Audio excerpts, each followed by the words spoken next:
नमस्कार बच्चों, स्वागत है आप सभी का हमारे YouTube चैनल में। आज का हमारा टॉपिक पिछली वीडियो में हमने जो 2023 का मुख्य परीक्षा का प्रश्न पत्र था उसको हल किया था। उसमें एक एक नंबर के जो क्वेश्चंस हैं उनको हमने यहाँ पर सॉल्व करने का प्रयास किया था। आज हम उसी से आगे बढ़ेंगे। कुछ 2 अंकों के प्रश्न अर्थात प्रश्न क्रमांक 6 से हम आगे बढ़ेंगे। चलिए हम बिना देरी किए वीडियो पर आगे बढ़ते हैं। जैसा कि आप स्क्रीन पर देख रहे हैं, हमारा प्रश्न क्रमांक 6 जो है वो है 140 को अभाज्य गुणनखंडों के गुणनफल के रूप में व्यक्त कीजिए। तो इसे हम इस तरह से हल करेंगे।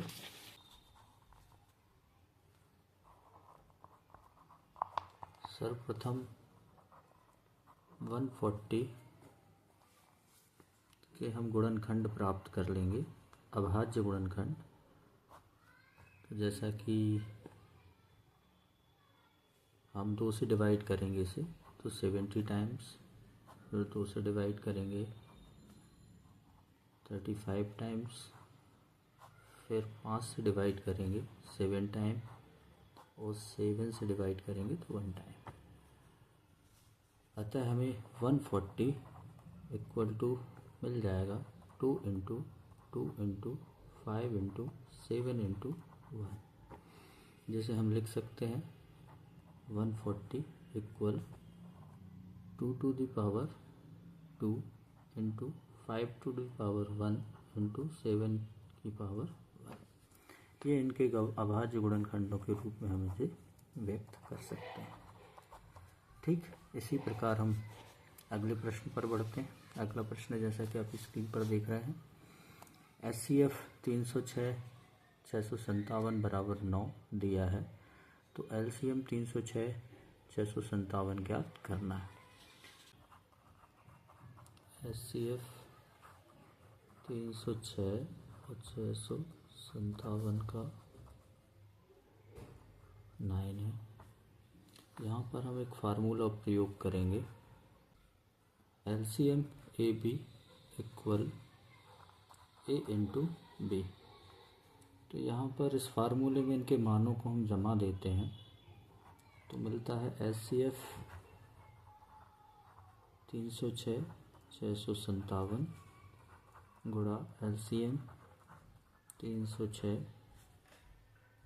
657 इक्वल 306 गुणा 657।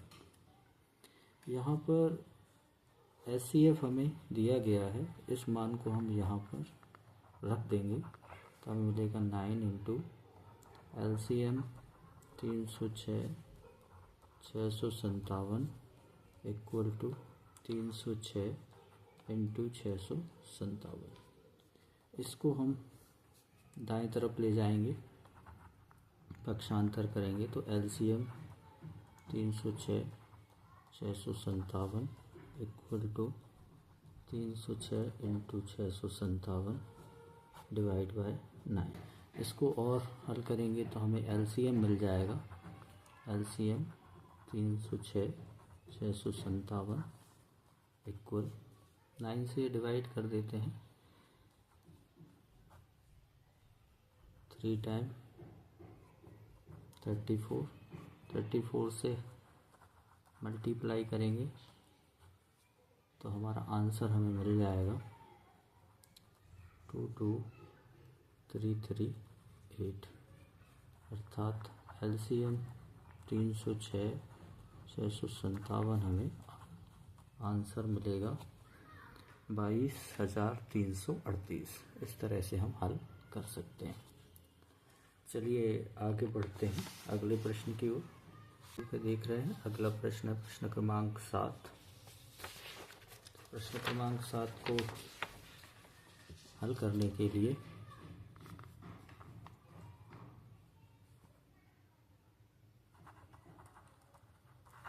इसका सॉल्यूशन यहाँ हम करने जा रहे हैं। तो यहाँ पर हम इसे मान कर चलेंगे, माना 3/√2 परिमेय संख्या है। इसे हमने परिमेय संख्या मान लिया, अर्थात इसे हम लिख सकते हैं 3√2 इक्वल टू a/b, जहाँ b शून्य के बराबर ना हो। इसी प्रकार इसे और आगे बढ़ते हैं, 3 को इस तरफ पक्षांतर करते हैं तो यहाँ मिलता है √2 बराबर a/3b। यहाँ पर a/3b परिमेय संख्या है,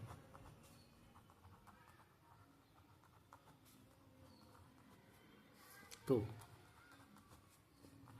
√2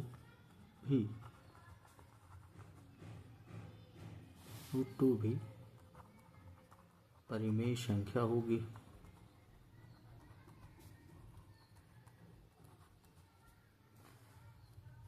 जो सही नहीं है।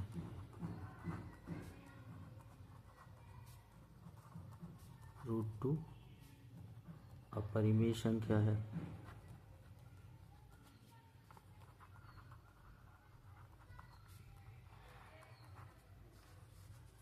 अतः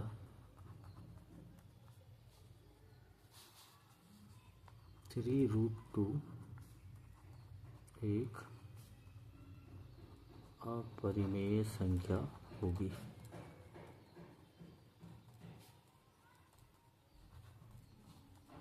ये हमारा आंसर हो जाएगा। ठीक इसी प्रकार हम इसके अथवा वाले प्रश्न पर चलते हैं। 17, 23 और 29 का SCF हमें निकालना है। ये और है 7th का, तो 17 का हम यहाँ गुणनखंड प्राप्त करते हैं, तो 17 × 1। ठीक इसी प्रकार 23 का प्राप्त करते हैं, 23 × 1। ठीक इसी प्रकार 29 का प्राप्त करते हैं, 29 × 1। यहाँ पर SCF 17, 23 और 29 हमें कॉमन ये ही मिलता है, अर्थात ये हमारा आंसर हो जाएगा। इस तरह से हम हल कर सकते हैं। यहाँ पर हमारे सामने अगला प्रश्न है, क्वेश्चन नंबर 8, जो है 4u का वर्ग प्लस 8u के शून्य ज्ञात कीजिए। तो इसका सॉल्यूशन है 4u² प्लस 8u। इन दोनों में से ही हम कॉमन निकाल देते हैं, तो कॉमन निकालते हैं 4u को, तो हमारे पास यहाँ u बचता है और यहाँ पर 2 बचता है। इस तरह इसके 2 गुणनखंड हो जाते हैं। शून्य ज्ञात करने के लिए हमें शून्यक के लिए हम 4u को शून्य के बराबर रखेंगे, तो u बराबर हमें 0 प्राप्त होगा। ठीक इसी प्रकार u प्लस 2 को हम 0 के बराबर रखेंगे, तो हमें u की वैल्यू मिल जाएगी -2। अतः हमारे जो शून्यक हैं वो हो जाएंगे 0 और -2। ये हमारा आंसर हो जाएगा। ठीक इसी प्रकार अगले प्रश्न की ओर बढ़ते हैं। अगला जो प्रश्न है वो ये कह रहा है कि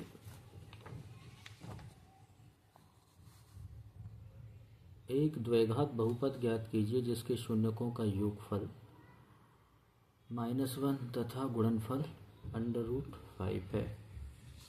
इसे हल करने के लिए शून्यकों का योगफल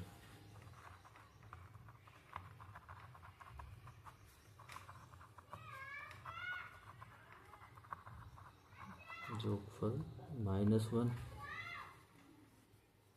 अर्थात हो जाएगा alpha plus beta equal to -1 शून्यकों का गुणनफल ये है √5 यानी alpha into beta equal to √5। अब चूँकि इसका जो फार्मूला होता है योगफल का वो होता है -b/a, इसके बटे में हम 1 रख देंगे। ठीक इसी प्रकार इसके बटे में भी 1 रख देते हैं, तो यहाँ पर हो जाएगा c/a। यहाँ से हमें संख्याओं की वैल्यू मिल जाएगी। a इक्वल टू मिल जाएगा हमें 1, b इक्वल टू मिल जाएगा 1, c इक्वल टू मिल जाएगा अंडर। अतः मानक रूप लिखते हैं द्विघात बहुपद का।